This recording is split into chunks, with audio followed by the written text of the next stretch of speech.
माया ठगनी जग ठगा, एक है ठगा ना कोई। माया ठगनी जग ठगा, एक है ठगा ना कोई। यह वाणी पलटू साहेब जी महाराज की है और इस एक पंक्ति के अंदर इतनी गहराई छिपी हुई है कि अगर कोई जीव इसको समझ ले तो उसके जीवन की दिशा ही बदल सकती है। संतों ने बार बार माया का जिक्र किया है। हर धर्म के ग्रंथों में, हर महापुरुष की वाणी में माया का उल्लेख मिलता है। आज इस विषय को थोड़ा विस्तार से समझने का प्रयास है कि आखिर माया है क्या, कैसे काम करती है और कैसे यह जीव और परमात्मा के बीच में दीवार बनकर खड़ी हो जाती है। संत कहते हैं माया ठगनी है, बहुत बड़ी ठग है। ठग ऐसा होता है जो सामने से दिखाई कुछ देता है और अंदर कुछ और होता है। माया भी वैसी ही है। यह संसार को धोखा देती है और ऐसा धोखा देती है कि कोई समझ भी नहीं पाता कि वह ठगा जा रहा है। जग ठगा, पूरा संसार इसके प्रभाव में है। एक है ठगा ना कोई, कोई भी इससे बच नहीं पाया, चाहे वह कितना ही चतुर क्यों ना हो, कितना ही ज्ञानी क्यों ना हो, कितना ही बलवान क्यों ना हो। आमतौर पर लोग माया को केवल धन दौलत से जोड़ देते हैं, कहते हैं पैसा ही माया है। लेकिन संतों की दृष्टि में माया केवल पैसा नहीं है। पैसा भी माया का एक रूप है, लेकिन माया उससे कहीं अधिक व्यापक है। माया एक शक्ति है, एक ताकत है, एक ऐसी अदृश्य शक्ति जो इस पूरे सृष्टि चक्र को चला रही है।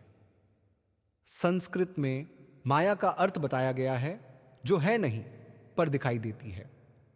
यही इसका सबसे बड़ा रहस्य है। यह संसार हमें बहुत ठोस लगता है। ये मकान, ये पेड़, ये शरीर, ये रिश्ते, ये कारोबार, सब कुछ हमें असली लगता है। लेकिन संत कहते हैं ये सब मायावी है, यानी इसका वास्तविक अस्तित्व नहीं है। ये केवल प्रतीति है, एक अनुभव है, एक भ्रम है। ये बात सुनने में अजीब लगती है क्योंकि हम जो कुछ देख रहे हैं, छू रहे हैं, अनुभव कर रहे हैं, उसे कैसे झूठा मान लें। लेकिन अगर थोड़ा ध्यान से देखें तो विज्ञान भी इस बात की पुष्टि करता है। जैसे सफेद रोशनी हमें सफेद दिखाई देती है, लेकिन वास्तव में वह 7 रंगों का मिश्रण है। प्रिज्म से गुजरने पर उसके सारे रंग अलग अलग दिखाई देते हैं, यानी जो दिख रहा था वह वैसा था ही नहीं जैसा दिख रहा था। चांद को देखिए, हमें लगता है कि चांद चमक रहा है, लेकिन उसकी अपनी कोई रोशनी नहीं होती। वह सूर्य की रोशनी को परावर्तित करता है। तारे जो हमें आसमान में टिमटिमाते दिखाई देते हैं, वे लाखों करोड़ों वर्षों पहले की रोशनी है जो अब हम तक पहुंच रही है। यानी जो हम देख रहे हैं वह वर्तमान नहीं, अतीत है। इसी तरह एक संतरा जब साधारण आंख से देखते हैं तो एक फल दिखाई देता है, लेकिन जब सूक्ष्म दृष्टि से देखते हैं तो वह अनगिनत कणों में बंट जाता है। यानी जो एक था वह अनेक हो गया और जो ठोस था वह सूक्ष्म बन गया। इससे यही समझ में आता है कि जो कुछ हमें दिखाई दे रहा है वह अंतिम सत्य नहीं है। संत कहते हैं यह संसार एक बहुत बड़ा भ्रम है, एक इल्यूजन है, एक धोखा है। यह एक परछाई है असली हकीकत की। जैसे कोई आदमी धूप में चलता है तो उसकी छाया साथ साथ चलती है, लेकिन वह छाया कभी हाथ में नहीं आती। वैसे ही यह संसार है, दिखता है, अनुभव होता है, लेकिन पकड़ में नहीं आता, स्थायी नहीं है। यह शरीर जिसे हम अपना सब कुछ मान बैठे हैं, संतों ने इसे पिंड कहा है। इसके ऊपर अंड है, फिर ब्रह्मांड है और सबसे ऊपर सच्चखंड है। यह तीनों पिंड, अंड और ब्रह्मांड का माया के दायरे में आते हैं। केवल सच्चखंड माया से परे है, जहां सत्य का वास है, जहां कोई परिवर्तन नहीं है। यह शरीर भी माया का ही खेल है। आज जवान है, सुंदर है, ताकतवर है और कुछ वर्षों बाद बूढ़ा हो जाता है, कमजोर हो जाता है और एक दिन समाप्त हो जाता है। जो चीज बदलती है, जो स्थायी नहीं है, वही माया है। जो आज है और कल नहीं है, वह माया है। जो देखने में मीठी लगे लेकिन परिणाम में कड़वी हो, वह माया है। माया के कई नाम हैं। इसे महामाया भी कहते हैं, शक्ति भी कहते हैं, प्रकृति भी कहते हैं, अविद्या भी कहते हैं। अविद्या इसलिए कहते हैं क्योंकि यह अज्ञान पैदा करती है, यह सत्य को छिपा देती है, ये हमारी आंखों पर पर्दा डाल देती है, जिससे हम असली हकीकत को नहीं देख पाते। माया की दो मुख्य शक्तियां हैं। एक है आवरण शक्ति, जो सत्य को ढक देती है। दूसरी है विक्षेप शक्ति, जो झूठी चीजों को हमारे सामने प्रकट करती है। जैसे सिनेमा का पर्दा, वहां असल में कुछ नहीं होता, केवल एक सफेद पर्दा होता है, लेकिन जब फिल्म चलती है तो हमें सब कुछ असली लगता है। हम हंसते हैं, रोते हैं, डरते हैं, भावनाओं में बह जाते हैं, जबकि हमें पता होता है कि यह सब झूठ है। इसी तरह यह संसार भी एक चलता फिरता सिनेमा है। यह एक शक्तिशाली परछाई है जिसमें हम इतने खो जाते हैं कि असली को भूल जाते हैं। यही माया का प्रभाव है। संतों ने बताया है कि यह माया मनुष्य के अंदर भी निवास करती है। कंठ के क्षेत्र में जहां 16 पंखुड़ियों वाला कमल बताया गया है, वहां इसका आसन है। कबीर साहिब जी कहते हैं कि कंठ कमल के मध्य में अविद्या का वास है। यह अविद्या काल की शक्ति है, इसलिए इसे काली भी कहा जाता है, इसे भवानी भी कहा जाता है, अष्टांगी भी कहा जाता है। यह माया इतनी शक्तिशाली है कि साधक जब साधना करते करते ऊंचाई तक पहुंचता है, 10वें द्वार तक भी पहुंच जाता है, तब भी यह उसे गिराने का प्रयास करती है। जब तक आत्मा सच्चखंड तक नहीं पहुंचती, तब तक माया का प्रभाव बना रहता है। एक उदाहरण से समझें। एक आर्षि ने हजारों वर्षों तक तपस्या की। जब वह तपस्या करके लौटे तो रास्ते में एक नदी आई। उन्होंने नदी पार करने के लिए नाव मांगी। नाविक भोजन कर रहे थे। उन्होंने थोड़ी देर रुकने को कहा, लेकिन आर्षि ने कहा कि उन्हें जल्दी है। लड़की भी वही करती है जो घर में देखा होता है। जब पिता ने कहा कि इस महात्मा को नाव में बैठाकर दरिया के उस पार छोड़ आओ, तो वह बिना किसी संकोच के नाव लेकर चल पड़ी। दरिया के बीच में पहुंचते ही उस महात्मा की दृष्टि उस 17 वर्ष की लड़की पर पड़ी और माया ने अपना खेल शुरू कर दिया। यही माया का पहला प्रहार है, दृष्टि को बांधना। जो साधक वर्षों तक तप करता है, वही एक क्षण में गिर जाता है। इसका कारण क्या है? कारण है माया के 3 गुण, रज, तम और सत्व। ये तीनों गुण हर जीव के अंदर काम कर रहे हैं। कभी हम रजोगुण में होते हैं, जहां क्रिया, भाग दौड़, इच्छाएं और उपलब्धि की चाह होती है। कभी हम तमोगुण में गिर जाते हैं, जहां आलस्य, अज्ञान और वासना हावी होती है। और कभी हम सतोगुण में रहते हैं, जहां शांति, सेवा और पवित्रता का भाव होता है।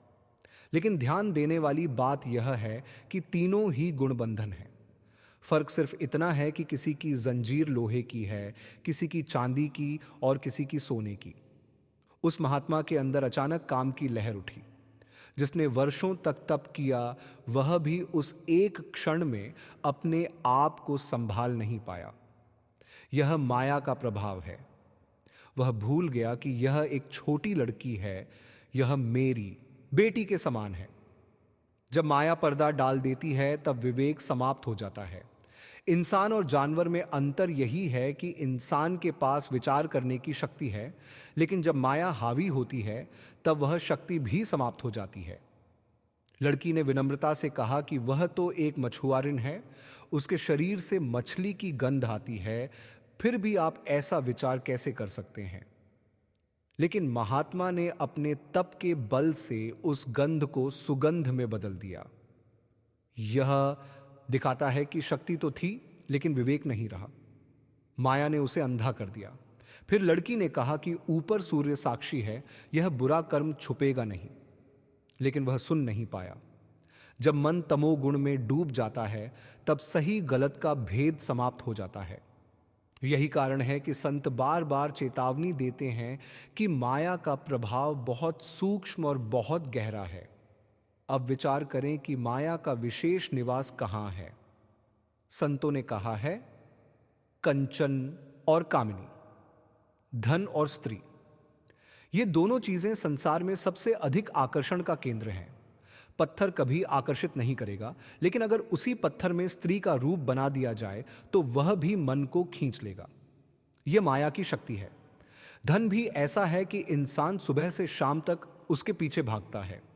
किसी के पास कुछ अच्छा देखा तो मन में इच्छा उठी कि यह मेरे पास भी होना चाहिए।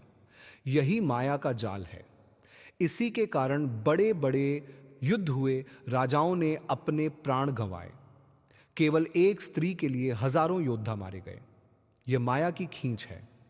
यह केवल साधारण आकर्षण नहीं है, बल्कि एक गहरी पकड़ है जो आत्मा को नीचे की ओर खींचती है। फिर यह भी कहा गया कि यह माया इतनी शक्तिशाली है कि ब्रह्मा, विष्णु और शिव भी इसके प्रभाव से अछूते नहीं हैं। यह उनकी भी माता के समान कही गई है, लेकिन इसका मतलब यह नहीं कि यह स्वतंत्र शक्ति है। यह सब परमात्मा की ही रचना है। यह खेल उसी का बनाया हुआ है ताकि जीव की परीक्षा हो सके। गुरु की कृपा से ही इससे बचाव संभव है। जैसे बताया गया कि संसार में हर व्यक्ति जानता है कि धन, संपत्ति, शरीर सब कुछ यहीं रह जाना है। हर किसी ने अपने परिवार में देखा है कि जब कोई जाता है तो सब कुछ छोड़कर जाता है। फिर भी इंसान दिन रात उसी धन को जोड़ने में लगा रहता है। क्यों? क्योंकि माया का जादू है। कभी कभी मन कहता है कि सच में कुछ साथ नहीं जाएगा, लेकिन अगले ही क्षण फिर वही दौड़ शुरू हो जाती है। यही माया का प्रभाव है। इंसान जानता भी है और फिर भी फंसा रहता है। यह वैसा ही है जैसे किसी को पता हो कि आग में हाथ डालने से जल जाएगा, फिर भी वह बार बार हाथ डालता है। आज अगर कोई घोषणा कर दे कि सुबह 3 बजे आओ और पैसे ले जाओ, तो लोग पहुंच जाएंगे, लेकिन भजन के लिए कोई नहीं उठता। यही माया की ताकत है। यह हमें बाहरी चीजों में उलझा कर रखती है और भीतर जाने नहीं देती। गौतम बुद्ध के समय में भी यह समझाया गया कि सुंदरता अस्थायी है। आज जो सुंदर है वह कल बूढ़ा होगा, फिर नष्ट हो जाएगा।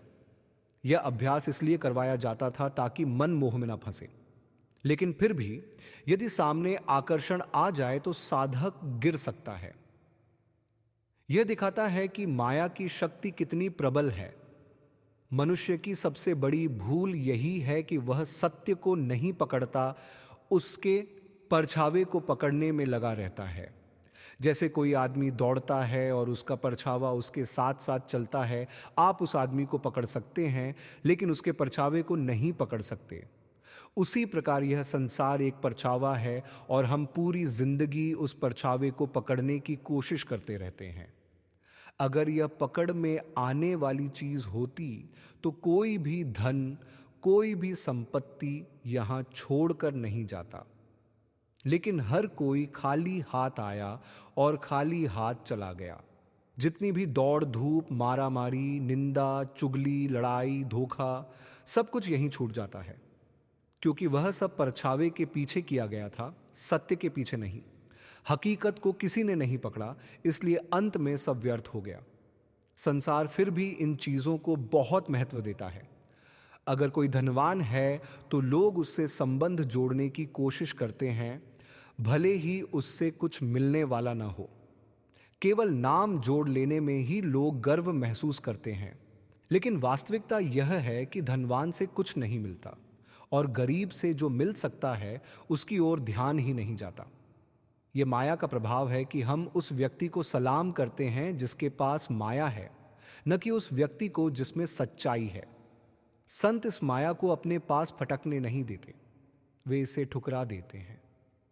जैसे कहा गया कि संत माया से कहते हैं, तू मेरे घर में प्रवेश मत कर, तेरा यहां कोई काम नहीं है।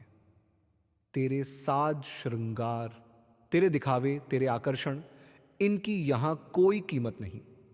माया स्वयं भी समझ जाती है कि संतों को कैसे फंसाया जाए। वह देवताओं से भी पूछती है कि यह संत मेरे प्रभाव में क्यों नहीं आता। उत्तर मिलता है कि जो भजन और ध्यान में लीन है उसके पास जाना व्यर्थ है। संत संसार के बाजार को समझ चुके होते हैं। उन्हें मालूम होता है कि कहां असली वस्तु है और कहां नकली। जब किसी संत के सामने माया आकर्षण बनकर आती है, चाहे वह धन के रूप में हो या सुंदरता के रूप में, तो संत उसे पहचान लेते हैं। वे यह समझ जाते हैं कि यह उनके भजन में बाधा डालने आई है, इसलिए वे उसे ठुकरा देते हैं। संसार के लिए वही माया सबसे प्रिय होती है, लेकिन संतों के लिए वही सबसे बड़ी बाधा होती है। अब प्रश्न उठता है कि परमात्मा ने इस माया को बनाया ही क्यों? इसका उत्तर भी बड़ा गहरा है। जैसे घोड़े की दौड़ में बाधाएं रखी जाती हैं ताकि जो घोड़ा उन बाधाओं को पार कर सके वही विजेता बने, उसी प्रकार परमात्मा ने भी मनुष्य के मार्ग में यह माया रूपी बाधा रखी है। यह परीक्षा है। जो इसको पार कर ले वही परमात्मा तक पहुंचता है। माया के 3 मुख्य कार्य बताए गए हैं। पहला, यह हमारे मन को नीचे की ओर रखती है। जब हम संसार की वस्तुओं के बारे में सोचते हैं, उन्हें पाने की इच्छा करते हैं, तो हमारा ध्यान नीचे की ओर चला जाता है। दूसरा, यह हमारे मन को बाहर की ओर ले जाती है, क्योंकि ये सारी चीजें बाहर हैं। और तीसरा, यह हमें बांध कर रखती है, रिश्तों, मोह, प्रेम और आसक्ति के माध्यम से। जब एक युवक का विवाह होता है तो उसका मन पत्नी में लग जाता है। फिर बच्चे होते हैं तो उनका मोह बढ़ जाता है। धीरे धीरे यह मोह बढ़ता ही जाता है, माता पिता से, मित्रों से, परिवार से, पद और प्रतिष्ठा से। यह सब माया के जाल हैं और मनुष्य इन्हीं जंजीरों को प्यार से चूमता है, उन्हें अपना मानता है, जबकि वही उसकी बेड़ियां हैं। माया मानो हंसती है और कहती है, देखो मैंने इन्हें कैसे बांध रखा है, और ये खुद ही अपनी जंजीरों को गले लगा रहे हैं। यही कारण है कि यह संसार में इतना गहरा मोह दिखाई देता है। अब इसके जाल की संरचना समझें। यह 3 गुणों से बना है, रजोगुण, तमोगुण और सतोगुण। एक व्यक्ति सेवा करता है, दूसरों की भलाई करता है, यह सतोगुण है। दूसरा व्यक्ति मेहनत करता है, काम करता है, आगे बढ़ना चाहता है, यह रजोगुण है। तीसरा व्यक्ति आलस्य करता है, बुरे विचार करता है, यह तमोगुण है। लेकिन तीनों ही बंधन हैं। कभी कभी मनुष्य में तीनों गुण एक साथ भी होते हैं, कभी 2 का मिश्रण होता है। जब हम भजन करते हैं तो सतोगुण बढ़ता है। जब हम इंद्रियों के पीछे भागते हैं तो तमोगुण बढ़ता है। और जब हम केवल कार्य और उपलब्धि में लगे रहते हैं तो रजोगुण बढ़ता है। इनसे तीनों को संतों ने 3 प्रकार की जंजीरों के समान बताया है, लोहे की, चांदी की और सोने की। देखने में अंतर है, लेकिन बंधन तो तीनों ही हैं।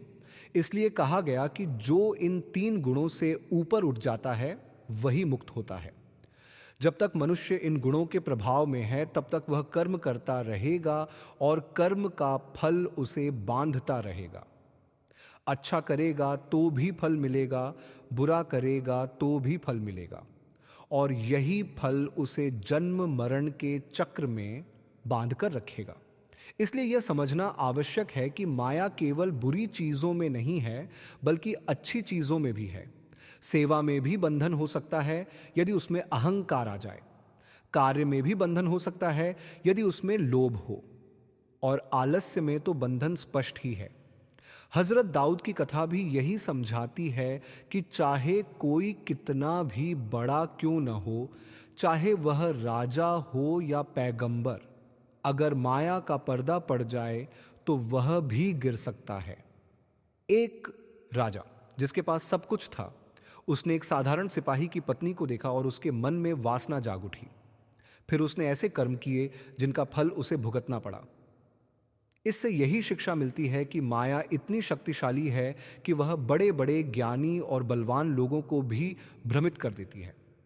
जब इंसान 3 गुणों सत्व, रज और तम के अंदर रहता है, तब वह माया के प्रभाव से बाहर नहीं निकल सकता। संत बताते हैं कि इस माया से छुटकारा पाने का केवल एक ही उपाय है, नाम की भक्ति और सतगुरु की शरण। भक्ति को स्त्री कहा गया है और माया को भी स्त्री कहा गया है, लेकिन भक्ति उस आत्मा को ऊपर उठाती है जो सच्चे प्रेम से प्रभु को याद करती है, जबकि माया उसे नीचे खींचती है। जो नाम का सुमिरन करता है वह धीरे धीरे इन 3 गुणों से ऊपर उठने लगता है। संतों ने माया की तुलना एक ऐसी अग्नि से की है जिसमें पूरा संसार जल रहा है। हर जीव दिन रात इसी अग्नि में तप रहा है, जैसे कबाब आग में पकता है। हम अगर ईमानदारी से अपने जीवन को देखें तो पाएंगे कि हम हर समय किसी न किसी इच्छा, लालच या मोह में उलझे रहते हैं। यही माया का प्रभाव है। शंकराचार्य जी भी कहते हैं कि आत्मा, जगत और परमात्मा सब एक ही हैं, लेकिन माया के कारण हमें अलग अलग दिखाई देते हैं और इसी से अहंकार पैदा होता है। मनुष्य अपनी पहचान, अपनी व्यक्तिगतता को इतना प्रिय मानता है कि उसे छोड़ना नहीं चाहता, जबकि सत्य यह है कि जब आत्मा परमात्मा में मिलती है तब उसका असली स्वरूप प्रकट होता है। लेकिन माया इस तरह का भ्रम पैदा करती है कि हम अपने छोटे से अहंकार को ही सब कुछ मान बैठते हैं। स्वामी जी महाराज फरमाते हैं कि इंसान इच्छाओं के जाल में फंसा हुआ है। हर दिन नई नई इच्छाएं, नई नई तमन्नाएं उसे बांधती जाती हैं। माया हंसती है और देखती है कि यह जीव अपनी ही बनाई हुई जंजीरों में जकड़ा हुआ है और फिर भी उसे छोड़ना नहीं चाहता। यही कारण है कि संत कहते हैं कि यह संसार एक नशा है। जैसे एक युवक को ठंडाई में अफीम मिलाकर पिला दी गई और वह अपने ही घर में बैठा हुआ बार बार कहता रहा, मुझे घर ले चलो, वैसे ही हम भी इस माया के नशे में अपने असली घर को भूल चुके हैं। जब तक नशा था उसे अपना घर भी पराया लग रहा था, लेकिन जैसे ही नशा उतरा उसे समझ आ गया कि वह तो पहले से ही अपने घर में था। यही स्थिति हमारी है। हम आत्मा हैं, परमात्मा के अंश हैं, लेकिन माया के नशे में हम अपने असली स्वरूप को भूल गए हैं। जब नाम की भक्ति शुरू होती है, जब सुमिरन और ध्यान किया जाता है, तब धीरे धीरे यह नशा उतरने लगता है। तब इंसान को समझ आने लगता है कि यह संसार, यह शरीर, यह धन दौलत और कुछ अस्थाई है। असली घर तो वह है जहां से आत्मा आई है। संतों ने बार बार यही समझाया है कि माया बाहर से बहुत आकर्षक लगती है, मीठी लगती है, लेकिन अंदर से वह कड़वी है। ये एक परछाई है जिसे हम पकड़ने की कोशिश करते रहते हैं, लेकिन कभी पकड़ नहीं पाते। पूरी जिंदगी इसी दौड़ में निकल जाती है और अंत में सब कुछ यहीं छूट जाता है। इंसान जानता है कि धन साथ नहीं जाएगा, फिर भी दिन रात उसी को जोड़ने में लगा रहता है। जानता है कि शरीर नश्वर है, फिर भी उसी की सेवा में लगा रहता है। यही माया का प्रभाव है, यही उसका जादू है। संत महात्मा इस माया को पहचान कर उससे दूर हो जाते हैं। वे जानते हैं कि यह सब एक खेल है, एक परछाई है, इसलिए वे नाम की भक्ति में लग जाते हैं और धीरे धीरे इस बंधन से मुक्त हो जाते हैं। ये माया का नशा हटेगा तब हमको पता लगेगा कि माया क्या चीज है, हम कहां फंसे थे, हम हैं क्या। हम तो अपने घर में बैठे हुए हैं। जब माया का नशा उतरता है तभी जीव को असली होश आता है, तभी उसको समझ आता है कि जो कुछ वह अब तक सच मानकर जी रहा था वह सब एक परछाई थी, एक सपना था, एक धोखा था। जब तक नशा चढ़ा रहता है आदमी को कुछ दिखाई नहीं देता और जैसे ही नशा उतरता है सब कुछ साफ हो जाता है। इसी बात को समझाने के लिए संतों ने फकीरों का उदाहरण दिया है। फकीरों को माया क्यों नहीं खींचती? क्योंकि उन्होंने इस नशे को उतार दिया है। जब ये बादशाह सिकंदर महान यहां आया तो उसने सुना कि यहां एक बहुत बड़ा पूर्ण फकीर रहता है। उसने अपने सैनिकों को भेजा कि उस फकीर को मेरे पास लाओ। सैनिक फकीर के पास गए और बोले कि बादशाह तुम्हारा दर्शन करना चाहता है। फकीर ने कहा, मुझे क्यों तंग करते हो? मैं तो अपने मालिक की भक्ति में लगा हूं। पर जब बार बार आग्रह किया गया तो वह फकीर चला गया। जब वह सिकंदर के सामने पहुंचा तो सिकंदर ने बड़े सम्मान से उसका स्वागत किया और कहा कि मैं तुमसे बहुत प्रसन्न हूं, तुम जो चाहो मांग लो। अगर तुम चाहो तो मैं यह पूरा शहर तुम्हारे नाम कर दूं, तुम्हें इसका राजा बना दूं। फकीर मुस्कुराया और बोला, मुझे न राजा बनना है न मुझे शहर चाहिए। अगर कुछ देना ही है तो बस इतना दे दो कि मेरे पास कोई न आए, मेरी भक्ति में कोई बाधा न डाले। यहां समझने की बात है, जिसने माया को पहचान लिया उसके लिए दुनिया की सबसे बड़ी चीज भी कोई मूल्य नहीं रखती, और जो माया में फंसा है वह छोटी सी चीज के लिए भी बेचैन हो जाता है। अगर हम होते तो शायद कहते कि पूरा शहर नहीं तो एक गली ही दे दो, लेकिन जिसने सच्चाई देख ली उसके लिए सब व्यर्थ हो जाता है। इसीलिए संत पलटू साहिब कहते हैं, माया चकनी जग थकाई, एक ठगा ना कोई। माया इतनी बड़ी ठग है कि उसने पूरे संसार को ठग लिया है, कोई इससे बच नहीं पाया। यह अपने 3 गुणों के माध्यम से काम करती है, सतोगुण, रजोगुण और तमोगुण। यह इसके सबसे बड़े हथियार हैं। जैसे त्रिशूल के 3 नुकीले सिरे होते हैं, वैसे ही ये 3 गुण हैं। जो आदमी तमोगुण में रहता है, बुरे काम करता है, बुरे विचार करता है, वह फंसता है। जो रजोगुण में रहता है, मेहनत करता है, कारोबार करता है, वह भी फंसता है। और जो सतोगुण में रहता है, अच्छे काम करता है, सेवा करता है, वह भी फंसता है। क्योंकि तीनों ही गुण बंधन हैं। चाहे सोने की जंजीर हो, चांदी की हो या लोहे की, जंजीर तो जंजीर है। इसलिए संत कहते हैं कि जितना भी संसार का काम है, चाहे वह अच्छा हो या बुरा, अगर उसमें प्रभु की भक्ति नहीं है तो वह अगले जन्म का बीज है। हर कर्म एक बीज है और वह बीज हमें फिर से इस संसार में लाएगा। केवल एक चीज है जो इस बीज को जला सकती है, और वह है नाम भक्ति, गुरु भक्ति। गुरु नानक देव जी कहते हैं, सब जीवों का एक ही दाता है, उसे कभी मत भूलो। लेकिन हमारी हालत क्या है?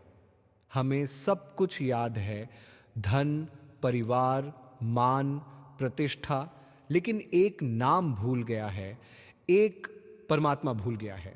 इंसान माया के मोह में इस तरह फंसा हुआ है जैसे कोई अपनी ही परछाई को पकड़ने की कोशिश कर रहा हो। परछाई कभी पकड़ी नहीं जा सकती, लेकिन आदमी पूरी जिंदगी उसी के पीछे भागता रहता है। धन देखता है, सुंदरता देखता है तो उसके अंदर लालसा उठती है, ये मेरे पास भी होना चाहिए। यही माया का खेल है। कबीर कहते हैं कि 5 विकारों, काम, क्रोध, लोभ, मोह और अहंकार में उलझकर इंसान अपना जीवन गंवा देता है। और पलटू साहिब कहते हैं कि माया देवताओं, मनुष्यों, ऋषियों, मुनियों सबको ठगती है और फिर हंसती है कि देखो मैंने इनको कैसे जाल में फंसा रखा है। इंद्र का उदाहरण लिया जाता है, जो स्वर्ग का राजा है, लेकिन वह भी माया के जाल में फंस गया। नारद जैसे महान भक्त भी माया के प्रभाव से बच नहीं पाए। जब नारद जी ने एक राजकुमारी को देखा तो उनके मन में भी मोह जाग गया। उन्होंने भगवान से सुंदर रूप मांगा, लेकिन भगवान ने उन्हें बंदर का रूप दे दिया ताकि वे माया के जाल में न फंसें। यहां एक बहुत गहरी बात समझने की है। गुरु का काम केवल ज्ञान देना नहीं है, बल्कि अपने शिष्य को बचाना भी है। कभी कभी जो हमें बुरा लगता है वही हमारे लिए सबसे बड़ी रक्षा होती है। माया का काम है पर्दा डालना और झूठ को सच दिखाना। यह हमें बार बार भ्रम में डालती है और हम बार बार उसी में फंस जाते हैं। हम कहते हैं सब मेरा है, सब मेरा है, लेकिन जब जाने का समय आता है तो कुछ भी हमारा नहीं रहता। हमारी हालत उस व्यक्ति जैसी है जो बेहोशी में पड़ा है। वह खा रहा है, पी रहा है, सांस ले रहा है, लेकिन उसे होश नहीं है। संत हमें जगाने आते हैं, लेकिन हम सुनते नहीं, क्योंकि हम माया के नशे में डूबे हुए हैं।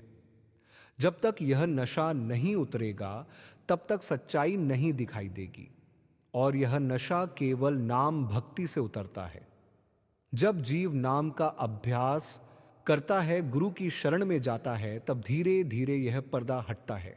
तो यहाँ पलटू साहिब हमको समझाते हैं, इंद्र को भी इस माया ने ठग लिया, दुर्वासा जैसे तपस्वी को भी ठग लिया, नारद मुनि को भी ठग लिया, उनकी कोई चतुराई काम न आई।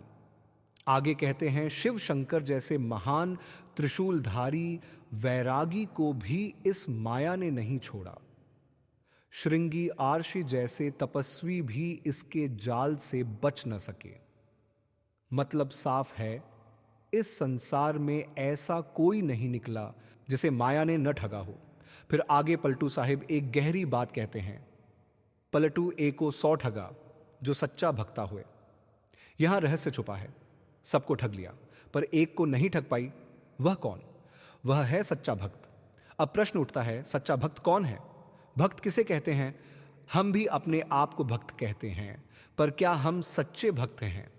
अगर भीतर झांक कर देखें तो समझ आता है कि हम झूठे भक्त हैं। हमारी भक्ति किसकी है? गाने की, रूप की, धन की, मान सम्मान की, रिश्तों की। हम इन सब की भक्ति करते हैं। जहां मन लगा वहीं हमारी भक्ति लग गई।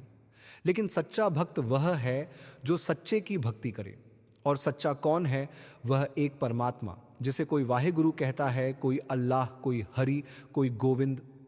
वही जो आदि से सत्य है, युगों से सत्य है, अभी भी सत्य है और सदा रहेगा।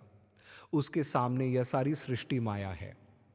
ये जो दुनिया हमें इतनी पक्की लगती है, यह भी बदलने वाली है। आज जो जवान है कल बूढ़ा होगा, आज जो बच्चा है कल जवान होगा, आज जो यहाँ बैठे हैं 100-150 वर्ष बाद कोई भी नहीं रहेगा। नई पीढ़ी आ जाएगी। यही माया है जो दिखती है पर टिकती नहीं।